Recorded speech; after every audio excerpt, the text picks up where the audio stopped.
எனது அன்பு நேயர்களே, வணக்கம். உலகெங்கும் வாழும் பாபு சயின்டிபிக் ஆஸ்ட்ராலஜி சேனலின் நேயர்களுக்கு என்னுடைய அன்பான வணக்கங்கள். இந்த பதிவிலே ஏப்ரல் 20, 2026 துவங்கி ஏப்ரல் 26, 2026 வரை இருக்கக்கூடிய இந்த வாரம், பராபவ வருடம் துவங்கி சித்திரை 7ஆம் நாள் முதல் சித்திரை 13ஆம் நாள் வரை இருக்கக்கூடிய இந்த நாட்களுக்கான பலன்களை, ஒவ்வொரு நாளுக்கான சிறப்பு திதி நட்சத்திரம் தரக்கூடிய முக்கிய சிறப்பு அம்சங்களை முதலிலும், அதை தொடர்ந்து உங்கள் ராசிக்கான பலனையும் இந்த பதிவிலே காண்போம். அன்பு நேயர்களே, இந்த பராபவ வருடம் என்பது நான் தனிப்பதிவு தந்திருக்கின்றேன். பராபவ வருடத்தில 12 ராசிகளுக்குமான பதிவில பொதுவில் கிரகங்கள், முக்கிய கிரகங்கள், அந்த வருட கிரகங்கள் தரக்கூடிய பலன்களை பற்றியும் தந்திருக்கின்றேன். அதை காணாதவர்கள் லிங்க் மற்றும் டிஸ்கிரிப்ஷன்ல தருகின்றேன், சென்று காணலாம். இந்த வாரத்தை பொறுத்தவரை சந்திரன் வார பலன்களுக்கு மிக முக்கியம். வார பலன்களுக்கு சந்திரன் மற்ற கிரகங்களோடு இணைந்து தரக்கூடிய பலன்கள், நீங்கள் வாழ்க்கையில எந்த தசாபுக்தி அந்தரத்தில இருந்தாலும் சரி, சிறப்பாக சந்திரன் அமைந்து விட்டால் மற்ற கிரகங்களோடு சிறப்பு அற்புதமாக அமைந்துவிடும். திங்கட்கிழமை பராபவ வருடம் சித்திரை 7, ஏப்ரல் 20, 2026 அன்றைய திதி காலை 7:27 AM வரை திருதியை, பின்னர் அடுத்த நாள் 4:15 வரை சதுர்த்தி, அதன் பின்னர் பஞ்சமி. நட்சத்திரம் ரோஹிணி நட்சத்திரம், 2:08 AM வரை ரோஹிணி நட்சத்திரம், பிறகு மிருகசீரிடம். 3 திதிகள் ஒன்றாக கூடிய நாளாக இது அமைகிறது. ஆகையினால் அவமாகம். இந்த அவமாக தினத்தன்று தான தர்மங்கள் செய்வதற்கு ஏற்ற நாளாக அமைகிறது. போர் போடுவதற்கு ஏற்ற நாளாக இது அமையும். விவசாயம் சார்ந்தவர்களுக்கும் சரி, நீரின்றி அமையாது இவ்வுலகு. அது எதுவானாலும் நீர் தேவை. நீர்தான் வாழ்க்கைக்கு மிகப்பெரிய ஆதாரம். ஆகையினாலே நல்ல நீர், சுவையான குடிநீர் வேண்டும் என்றாலும் சரி, அருமையான ஒரு பாசன வசதிக்காக ஒரு போர் போடுகின்றீர்கள் என்றாலும் சரி, அதற்கு இந்த நாள் ஏற்ற நாள். இந்த காலத்துல வீட்டில பியூரிஃபையர் வாங்குகிறார்கள். ஆகையினால் நல்ல நீர், நல்ல கம்பெனியிலிருந்து ஒரு பியூரிஃபையர் வாங்குவதற்கு கூட ஏற்ற நாளாக நீங்கள் எடுத்துக்கொள்ளலாம். ஏனென்றால் நல்ல நீரே உடலில் பல நோய்களை தவிர்த்து விடும். சுத்தம், சுகாதாரமான நீர் மிக மிக அவசியம். இந்த நாளுக்கான சிறப்பு, சூரியன் உச்சம் பெற்று மற்றும் சந்திரனும் உச்சம் பெற்று இருக்கக்கூடிய ஒரு மிக மிக ஒரு அருமையான நாளாக அமைகிறது. அக்ஷய திருதியை நாளாக இது அமைகிறது. ஆகையினால் திருதியை அமைந்திருக்கக்கூடிய அந்த 7:27 AM அதிகாலை வரை எந்த ஒரு முகூர்த்தமும் பார்க்க தேவையில்லை. எந்த சுபகாரியம் வேண்டுமானாலும் செய்யலாம். வளர்ச்சிக்கான கௌரி விரதத்தை, அம்மன் வழிபாடு மேற்கொள்ளக்கூடிய நாள். பகலாமுகி வழிபாடு செய்வதன் மூலமாக செவ்வாய் தோஷம் விலகக்கூடிய அமைப்பு. விநாயகர் வழிபாடு ஏற்றத்தை தரும், வளர்ச்சிக்கான ஒரு வழிபாடாக விநாயகர் வழிபாடு செய்ய. அது மட்டுமல்ல, வளைகாப்பு, சீமந்தம், விஷ்ணுவள்ளி, பெயர் சூட்ட என்று எல்லா சுபகாரியங்களுக்கும் ஏற்ற நாள். திருமணம் சார்ந்த எல்லா நல்ல விஷயங்களையும் செய்யலாம். கணபதி ஹோமங்கள் செய்வது. ஆனால் இந்த நாளில் கோயில் கட்டுவதற்கான வேலைகளை செய்யலாம். ஆனால் கும்பாபிஷேகம் செய்வதை தவிர்ப்பது நல்லது. அடுத்தது செவ்வாய்க்கிழமை பராபவ வருடம் சித்திரை 8 செவ்வாய்க்கிழமை, ஏப்ரல் 21, 2026 1:20 AM வரை பஞ்சமி திதி, அதன் பின்னர் சஷ்டி திதி. நட்சத்திரம் மிருகசீரிட நட்சத்திரம் 11:58 PM வரை, பிறகு திருவாதிரை நட்சத்திரம். ஆகையினாலே 11:58 இரவு வரை சித்த யோகம், பின்னர் மரண யோகம். அம்மன் வழிபாட்டிற்கு ஏற்ற நாள். அழகு பெறுவதற்கான வழிபாடுகள். எப்போதுமே ஆள் பாதி ஆடை பாதி என்பார்கள். அது போன்று முகத் தோற்றத்தில உண்மை இருக்கும்போது அந்த முகத்தின் அழகு, அகத்தின் அழகு முகத்திலே வெளிப்படும். ஆகையினாலே அகமும் அழகாக, முகமும் அழகாக இந்த நாளிலே வழிபாடுகள் செய்வதற்கு ஏற்ற நாள் செவ்வாய்க்கிழமை. செவ்வாய்க்கிழமை என்றாலே முருகனுக்கு உகந்த நாள். ஆகையினால் முருகன் வழிபாடு, முருகு என்றாலே அழகு. ஆகையினாலே இந்த நாளிலே அழகு கூடுவதற்கு இந்த நாளிலே சிறப்பான வழிபாடு செய்வது உங்களுடைய அழகை அதிகரித்து வசீகரிக்கக்கூடிய தோற்றமே வெற்றிக்கான வழியாக இருக்கும்.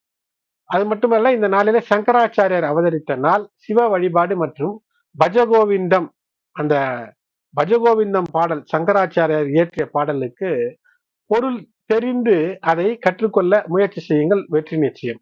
அடுத்தது புதன்கிழமை பராபரவ வருடம் சித்திரை 9, ஏப்ரல் 22, 2026 10:49 PM வரை சஷ்டி, அதன் பின்னர் சப்தமி. திருவாதிரை நட்சத்திரம் 10:13 PM வரை, அதன் பிறகு புனர்பூசம் நட்சத்திரம். 10:13 இரவு வரை சித்த யோகம், நாள் முழுவதும் சித்த யோகம் தான். சஷ்டி விரதம். ராமானுஜர் ஜெயந்தி. இந்த ராமானுஜர் அருளிய அந்த 8 அக்ஷர மந்திரமான ஓம் நமோ நாராயணாய என்ற எளிய மந்திரத்தை சொன்னாலும் கூட, ஏனென்றால் இந்த கலியுகத்திலே இறைவனின் பெயரை சொன்னாலும் கூட நமக்கு பல விஷயங்களிலிருந்து, பாவங்களிலிருந்து விமோசனம் கிடைக்கும். அடுத்தது வியாழக்கிழமை, பராபவ வருடம் சித்திரை 10, ஏப்ரல் 23, 2026, 8:49 PM வரை சப்தமி, அதன் பின்னர் அஷ்டமி. புனர்பூசம் நட்சத்திரம் 8:57 PM வரை, அதன் பிறகு பூசம் நட்சத்திரம். ஆகினாலே இந்த இரவு 8:57 வரை, கிட்டத்தட்ட 9 மணி வரை அமிர்த யோகம், அதன் பின்னராக சித்த யோகம். எல்லா நல்ல விஷயங்களையும், நல்ல காரியங்களையும் இந்த சுப முகூர்த்த தினத்தன்று செய்யலாம். புதிதாக வீட்டிற்கு பால் காய்ச்சுவது, வாஸ்து பூஜைகள் செய்வது, வாஸ்து நாளாக வேறு அமைகிறது. காது குத்த, படிப்பை, கல்வியை துவங்க, காயத்ரி மந்திரம் படிக்க, புதிய மந்திரங்களை பொருளுணர்ந்து படித்துக் கொள்ள, தெரிந்து கொள்வதற்கான முயற்சி, திருமணம், நிஷேகம், பும்சவனம் இவையெல்லாம் செய்வதற்கு, வியாதியஸ்கள் ஏதேனும் நோய் இருக்கிறது என்றால் மருந்துண்ண, அதற்கான குளியலுக்கு, இறை வழிபாட்டிற்கு ஏற்ற நாளாக இருக்கிறது. இந்த நாள் கங்கை உற்பத்தியான நாளாக இருக்கிறது. அதாவது சிவனினுடைய தலையில இருந்து அவிழ்த்து விடப்பட்டு பிரவாகமாக பூமிக்கு வந்த நாளாக கருதப்படுகிறது. சிவன் தலையிலிருந்து இறங்கிய நாள் என்று வைத்துக் கொள்ளுங்கள். கங்கையின் வேகத்தை குறைக்க, அது எல்லாவற்றையும் அடித்து சென்றுவிடும் என்று இருக்கும் போது அதனுடைய வேகத்தையும் குறைத்தருடைய நாளாகவும் அமைகிறது. அது மட்டுமல்லாமல் இந்த சப்தமிக்கு சர்க்கரா சப்தமி என்ற பெயர். ராமர் வழிபாட்டிற்கு ஏற்ற நாளாக அமைகிறது. இந்த நாள் வாஸ்து நாள். வீடு கட்ட வேண்டும், நீண்ட நாட்களாக தடையாக இருக்கிறது என்றால் வாஸ்து நேரத்திற்கு ராகு காலம் எமகண்டமெல்லாம் பார்க்க தேவையில்லை. வாஸ்து நேரத்திற்கு கிட்டத்தட்ட 8:50, காலை 8:50 முதல் 9:40க்குள், 8:40 AM to 9:40 AM இந்த நாளிலே வாஸ்து பூஜை உங்களுடைய நிலத்திலே முறையால், உங்களுக்கு அறிந்த முறையில, பாரம்பரிய முறையில ஒரு வாஸ்து பூஜை செய்தால் வீடு கட்டுவதற்கு இருந்த தடைகள் நீங்கும். இல்லறத்திலே இனிமையாய் நீங்கள் குடியேறுவதற்கான வாய்ப்பு கிடைக்கும். அடுத்து வெள்ளிக்கிழமை, பராபவ வருடம் சித்திரை 11, ஏப்ரல் 24, 2026, 7:22 PM வரை அஷ்டமி, அதன் பின்னர் நவமி. பூசம் நட்சத்திரம் 8:14 PM வரை, அதன் பிறகு ஆயில்யம். நாள் முழுவதும் மரண யோகம் மற்றும் இந்த நாள் அஷ்டமியிலே வருகிறது. துர்க்கையம்மனுக்கான வழிபாடு செய்து, நாகதோஷம் இருந்தால் அதை போக்கிக் கொள்வதற்கு சிறப்பான ஒரு நாளாக இருக்கிறது. ராகு தோஷம் இருந்தால், ராகு பிரச்சனைகள் இருந்தால் அது நீங்கக்கூடிய அமைப்பு. அடுத்தது பராபவ வருடம் சித்திரை 12, சனிக்கிழமை, ஏப்ரல் 25, 2026, 6:28 PM வரை நவமி, அதன் பின்னர் தசமி. ஆயில்யம் நட்சத்திரம் 8:04 PM வரை, அதன் பிறகு மகம். 8:04 PM இரவு வரை மரண யோகம், அதன் பின்னர் அமிர்த யோகம். சுபகாரியங்களை இந்த நாள் பகல் பொழுதில் முற்றிலுமாக தவிர்ப்பது நல்லது. அடுத்து ஞாயிற்றுக்கிழமை, பராபவ வருடம் சித்திரை 13, ஞாயிற்றுக்கிழமை, ஏப்ரல் 26, 2026, 6:07 PM வரை தசமி, அதன் பின்னர் ஏகாதசி. மகம் நட்சத்திரம் 8:27 PM வரை, அதன் பிறகு பூரம் நட்சத்திரம். இரவு 8:27 வரை மரண யோகம், அதன் பின்னர் அமிர்த யோகம். சுபகாரியங்களை இந்த நாளிலே தவிர்க்க வேண்டும். இந்த நாள் வாசவி ஜெயந்தி. அதாவது வாசவி ஜெயந்தி என்பது ஆதிபராசக்தியின் அம்சமான ஸ்ரீ வாசவி கன்னிகா பரமேஸ்வரி என்று சொல்வார்கள். அவதார தினம் இந்த நாள். அதனால் கன்னிகா பரமேஸ்வரியை வழிபடுவது. சித்திரை மாத வளர்பிறை தசமி திதியிலே கன்னிகா பரமேஸ்வரிக்கு ஒரு கோலாகலமாக விழா எடுத்து கொண்டாடக்கூடிய நாளாக அமைகிறது. இந்த விழா மூலமாக அறநெறி, அகிம்சை மற்றும் தியாகத்தின் விஷயங்களை நாம் உணர்ந்து நம்முடைய சந்ததிக்கும் உணர்த்தக்கூடிய நாளாக இது அமைகிறது. இந்த ஆண்டு ஏப்ரல் 2026 இந்த தசமி நாளன்று, ஞாயிற்றுக்கிழமை, ஏப்ரல் 26 அன்று இது கொண்டாடப்படுகிறது. அம்மனுக்கு, கன்னிகா பரமேஸ்வரி அம்மனுக்கு சிறந்த பூஜை, வழிபாடுகள், ஆராதனை எல்லாம் செய்து அம்மனுடைய அருள் பெற வேண்டுகின்றேன். அன்பு விருச்சிக ராசி நேயர்களே, இந்த பதிவிற்கு காம படாடோபம், காதல் பிராரப்தம் என்று தந்திருக்கின்றேன். இதுல ஏதாவது சுக்கிரன் உங்களுடைய ராசிக்கு நேர் எதிரே 7ஆம் நிலையில ஆட்சி பெற்று சந்திரனோடு சேர்ந்து இணைந்து துவங்கக்கூடிய வாரமாக அமைகிறது. இதுல வைபவ லட்சுமி யோகம் என்ற ஒரு அற்புத யோகத்தை தருகிறது. ஆகையினாலே அழகு உணர்வுகள் இணையும் போது ஏற்படக்கூடிய காதல், இதனால் அந்த ரொமான்ஸ் போன்ற விஷயங்கள் இந்த நல்ல விதமாக இந்த காதல் அமையும் போது நல்ல வாழ்க்கை அமையும். வாழ்க்கையில இணக்கம் அமையும். இணக்கம் அமைந்தால் கணவன் மனைவி என்ற அந்த பந்தத்தின் மூலமாக குடும்பத்தில பொருளாதார செழிப்பு ஓங்கும். அப்படியே வேறு விதமாக பார்க்கும்போது தவறான உறவு, தவறான காதல் ஏதேனும் வாழ்க்கையில இருக்கிறது என்றால் அதற்கான சிக்கலை தந்துவிடக்கூடிய அமைப்பு. 7ஆம் இடத்திலே சுக்கிரன் இருக்கும்போது வாழ்க்கை துணையினுடைய நலம் கெடக்கூடிய விஷயம் ஏதேனும் ஒன்றை நீங்கள் செய்து சிக்கலிலே அவர்களை ஆழ்த்தி விடக்கூடாது. அதிலே கவனமாக இருக்க வேண்டும். மேலும் இந்த வாரத்திலே சந்திராஷ்டமம் விருச்சிக ராசி அன்பர்களுக்கு செவ்வாய்க்கிழமை மதியம் 1 மணி முதல் 21 ஏப்ரல் மதியம் 1 மணி முதல் வியாழன் பகல் பொழுது 23/4/2026 3:13 வரை சந்திராஷ்டகம்.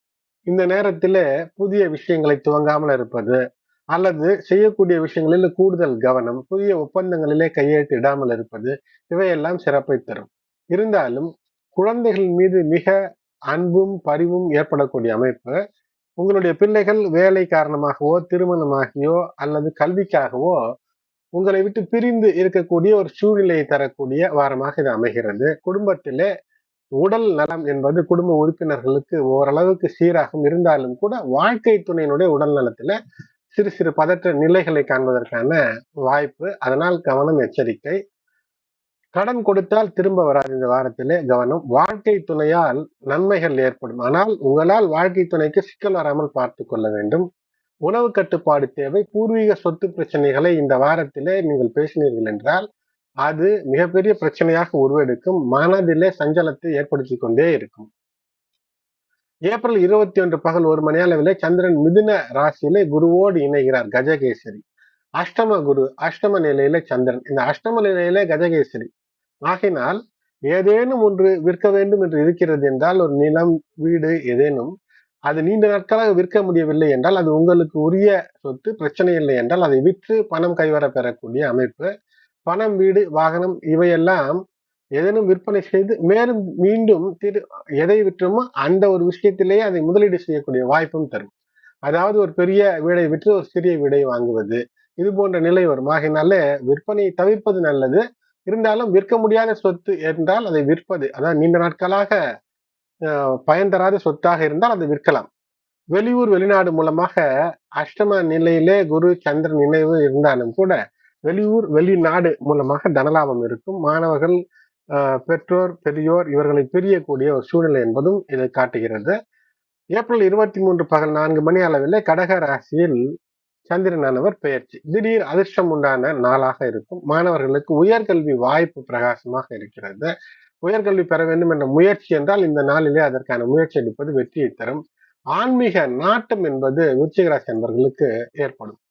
ஆனால் சூப்பர்ஸ்டிஷன், மூட நம்பிக்கையில் சென்று சிக்கி வாழ்க்கையை சின்னாபின்னப்படுத்திக் கொள்ளாமல் நல்ல விஷயங்களையே, தெய்வ பக்தி, இல்லங்களுக்கு அருகிலே இருக்கக்கூடிய சிவாலயங்கள், பெருமாள் கோயிலுக்கு சென்று வருவது, இஷ்டதெய்வ குலதெய்வ வழிபாடு செய்வது, இல்லத்திலேயே உள்ளத்திலே நல்ல எண்ணம் கொண்டு இறைவனை வேண்டுவது, இறைவனின் பெயரை சொல்லி ஜபிப்பது இவையெல்லாம் வெற்றிக்கான வழி.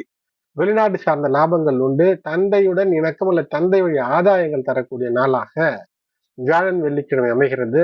மனது உன்னதம் நோக்கி, ஏனென்றால் பராபவ வருடம் என்றாலே இயர் ஆஃப் சுப்ரீம் எக்ஸிஸ்டன்ஸ், அதை நோக்கி நீங்கள் பயணப்பட வேண்டும். இல்லை என்றால் அசிங்கம், அவமானத்தை தரும் என்று நான் ஒரு பதிவை தந்திருப்பேன்.